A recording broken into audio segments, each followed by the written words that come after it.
मैदान भले फूटबॉल નું હોય કે પછી જીવનનું, જ્યાં સુધી શ્વાસ છે ત્યાં સુધી આશ છે.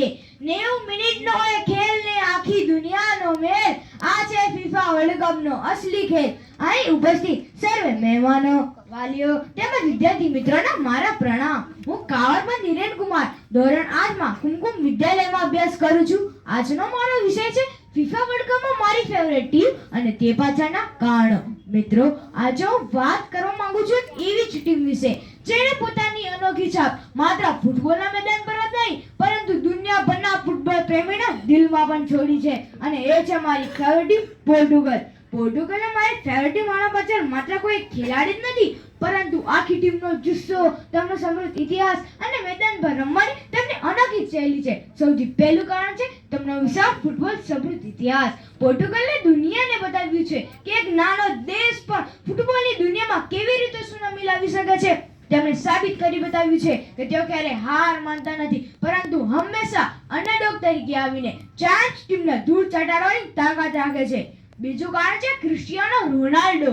રોનાલ્ડો એક માત્ર ખેલાડી જ નથી પરંતુ કરોડો યુવાનો માટે મહેનત અને સમર્પણનું એક જીવતું જાગતું ઉદાહરણ છે.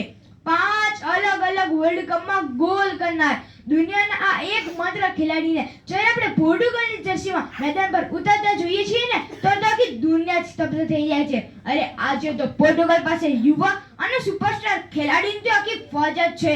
બ્રુનો ફર્નાન્ડીઝ, બર્નાર્ડો સિલ્વા અને રૂબેન ડિયાસ જેવા ખેલાડીઓ મેદાન પર જે જાદુ વેરવે છે તે જો પણ એક લાવો છે. તેમને આક્રમક રમત, સ્પીડ અને પાસિંગ સ્ટાઇલના કારણે તો તેમને યુરોપના બ્રાઝિલ તરીકે પણ ઓળખવામાં આવે છે. પોર્ટુગલની ટીમ એકમાત્ર ખેલાડીના દમ પર નથી ચાલતી પરંતુ સાચા અર્થમાં તે ટીમ એટલે કે એકતાનું ઉત્તમ ઉદાહરણ છે. અરે યાદ કરો વર્ષ 2016 ની યુરો કપની એ ઐતિહાસિક ફાઇનલ મેચ ફ્રાન્સ સામેની એ જ ફાઇનલમાં શરૂઆતની જ મિનિટોમાં રોનાલ્ડો ઈજાગ્રસ્ત થઈને રડતા રડતા મેદાનની બહાર જતા રહ્યા હતા. ત્યારે તો હવે આખી દુનિયા સ્વીકારી લીધું હતું કે હવે તો પોર્ટુગલનું સપનું તૂટી જ ગયું છે.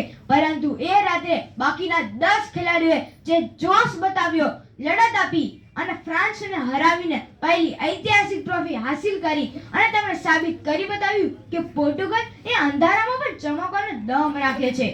મને પોર્ટુગલની ટીમ એટલા જ માટે ગમે છે કારણ કે તે આપણને શીખવે છે કે ગમે તેટલો મોટો પડકાર હોય પરંતુ જો તમારી પાસે એકતા અને લડવાનો જુસ્સો હોય ને તો તમે આખી દુનિયા જીતી શકો છો. મને ગર્વ છે કે હું અદ્ભુત ટીમનો ચાહક છું. જીત હોય કે હાર, ટીમ પ્રત્યે પ્રેમ રહેશે પરંપાર. ફૂટબોલ અમારો શ્વાસ છે અને મારી ટીમ પર મને પૂરો વિશ્વાસ છે. મને સાંભળવા બદલ આપ સૌનો ખૂબ ખૂબ આભાર. જય હિન્દ, જય ભારત, અસ્તુ.